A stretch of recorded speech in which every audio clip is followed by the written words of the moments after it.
E aí, pessoal, me conta. Você é daqueles que quando o estômago faz barulho, logo pensa que é fome, né? Ah, escutou um barulhinho, tô com fome.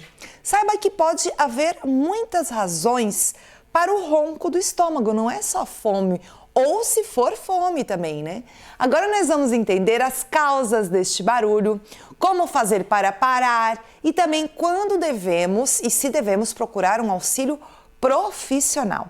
Eu recebo no estúdio a médica gastroenterologista, a doutora Gabriele Leandro Braz, professora do curso de medicina e presidente da Sociedade Catarinense de Gastroenterologia. Boa tarde, doutora, seja bem-vinda. Boa tarde, Gisele, boa tarde para todo mundo. Muito bom estar aqui de novo. Nossa, é um prazer para falar sobre isso, adoramos falar sobre estômago, essa parte toda aí, porque o pessoal realmente tem muitas dúvidas. Agora, sobre o barulho, vamos lá. Doutora, o que é o barulho do estômago? Então, esse barulho a gente chama de borborigmo, né? Borborigmo? Borborigmo. Tá. Isso. E nada mais é do que o barulho que o ar e o líquido que tem dentro do estômago, dentro do intestino, acaba fazendo quando tem a movimentação da digestão. Isso tudo é normal, não é, né, nenhum caso patológico, nenhuma doença em si. Acontece com todo mundo, né? Muitos escutam mais, outros menos, né? Mas a gente tem que ficar atento a alguns sintomas que, né, precisam ser falados depois, assim. Sim, mas é interessante porque a gente escuta assim, tão, parece às vezes tão alto, assim, do nada vem aquilo lá. Enfim. É constrangedor, né? Às vezes, né, tá no silêncio, tá no cinema, tá conversando com alguém. Aí do nada, brum. Então, às vezes, né, muitas das vezes por fome, então assim, isso acontece devido, né, ao fato do teu estômago é um músculo, então ele vai se contrair quando você tá com fome e fazer esse barulho, mas muitas das vezes pode estar associado, né, a alguma assim, intestino irritável, algum nervosismo, uma ansiedade, que pode acontecer isso.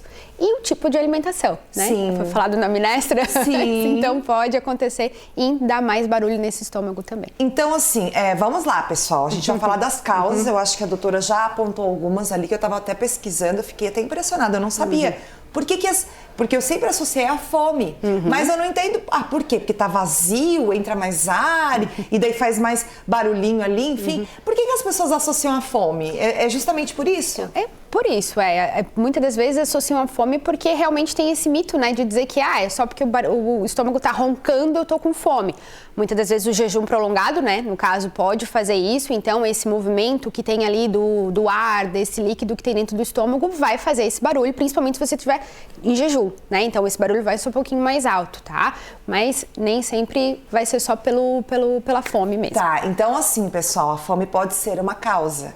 Mas não é a única, tem gente que tem barulho depois de comer, que não está tanto tempo em jejum assim, até porque a gente não precisa ficar comendo toda hora, pessoal, exato. né? Exato. Então assim, vamos apontar as principais causas, doutora. Então assim, a gente tem que ficar de olho, né, quando esse barulho tá vindo acompanhado de algum outro sintoma, por exemplo, uma azia, por exemplo, né, uma dor na barriga, se essa barriga tá muito estufada. Então, se a gente tem esse barulho que acontece logo depois que come, junto com essa barriga que tá estufada, aí a gente tem que ficar de olho. O que pode ser? Pode ser desde uma intolerância alimentar, né? Então, a gente pensa em lactose, a gente pensa em glúten, a gente pensa em frutose, rafinose, tem um monte de coisinha que a gente pode pensar nessas intolerâncias, né? Ou pode ser da própria alimentação. A gente sabe que alguns alimentos, eles fermentam mais, né? E aí podem ocasionar nessa distensão, nessa dor abdominal junto, ocasionando no barulho. Do barulho, por exemplo, a minestra que a gente viu agora há pouco. O feijão, né? Cebola, o alho podem fermentar um pouquinho mais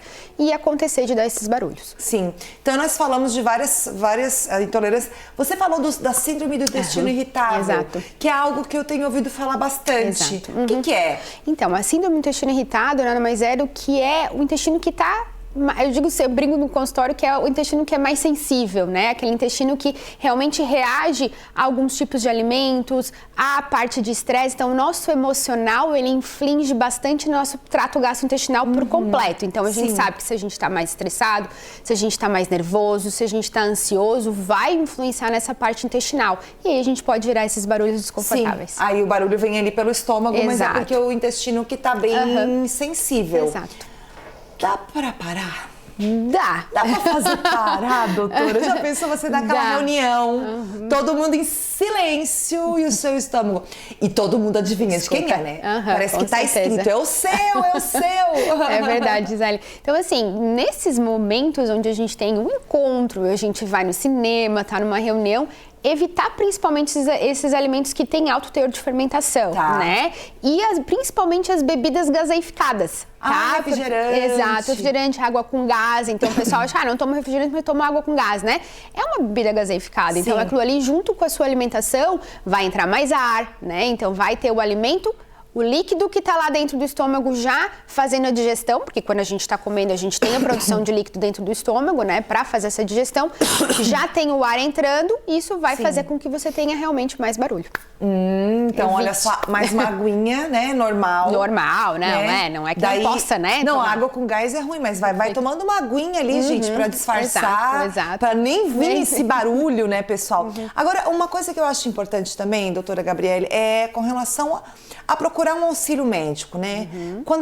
Qual sinal, quais sinais que apontam que esses barulhos ou alguns outros comportamentos ali, né, do nosso estômago, né, barra ali também intestino, são graves? A gente precisa procurar um médico. Eu sempre costumo dizer que a gente tem que ouvir o nosso corpo para tudo, né? Então, inclusive o nosso ronco. Exatamente, inclusive o nosso ronco. Se ele vem com bastante frequência, né, Gisele? Então, tá acontecendo isso com bastante frequência, tá acompanhado, então, de um emagrecimento, tá acompanhado de uma anemia, uma dor, uma azia, né? Uma alteração do hábito do intestino, você precisa, sim, procurar, né, a ajuda do especialista para poder fazer o diagnóstico, né? E não viver mais com esse ponto de interrogação, por que só o meu que faz barulho, né? Então, a gente precisa realmente ir atrás. Sim. E a azia, doutora? A azia também é um outro assunto para conversa, né? Mas a azia pode ser um sinal de muitas coisas, Pode né? ser um sinal assim de como muitas o ronco coisas. Também. Exato. Então, aquela coisa que eu falo, se é pontual, depois que tu comeu 3 pratos de minestra, né? Comeu bastante queijo, vem aquela azia. Se é algo pontual, beleza, né? Agora, se isso vem sendo frequente, não ignore, tá? Porque isso pode ser doença do refluxo, um tratamento simples, mas pode ser algo mais sério, por exemplo, até o câncer de estômago, né? Olha então só, tem que ir gente. atrás. Tem que ir atrás, né, pessoal? Não adianta ficar rolando, tomando leite, né? Não vai ajudar. Na geladeira, eu tô tomando leite todo dia. Água gelada não vai. Água gelada não vai adiantar, se o problema realmente é, né? Exato. Doutora Gabriele, Leandro Braço, muito legal a gente falar sobre o ronco do estômago. Hoje a gente foi sobre isso. A gente sabe que esse assunto, né, estômago, intestino, é algo que o pessoal tá cada vez mais interessado. Muito obrigada e volte sempre. Agradeço, Gisele. Obrigada pra todo mundo. Valeu.